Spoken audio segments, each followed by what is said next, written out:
কুরআনে নফস শব্দটি বহুবার ব্যবহৃত হয়েছে। এই শব্দের অর্থ শুধু আত্মা নয়, বরং মানুষের অন্তরাত্মা, মন, অনুভূতি এবং স্বভাবের সমষ্টি। নফস কোনো দৃশ্যমান বস্তু নয়, এটি মানুষের ভেতরের সেই সত্তা যা আমাদের চিন্তা, অনুভূতি এবং আচরণকে প্রভাবিত করে। মানুষের নফসের বিভিন্ন স্তর আছে। সবচেয়ে নিচের স্তরে থাকে নিম্ন প্রবৃত্তি, অহংকার, লোভ এবং স্বার্থপরতা। এই স্তর মানুষকে ভুল পথে টেনে নিতে পারে। কিন্তু নফসের আরেকটি উচ্চতর দিকও আছে, যেখানে থাকে বিবেক, সচেতনতা এবং নৈতিকতা। এই স্তর মানুষকে সত্য, ন্যায় এবং কল্যাণের দিকে আহ্বান করে।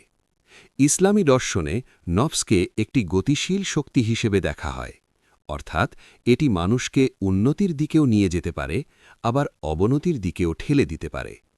এই কারণেই মানুষের জীবনের একটি বড় সংগ্রাম হল নিজের ভেতরের নিম্ন প্রবৃত্তির বিরুদ্ধে লড়াই করা।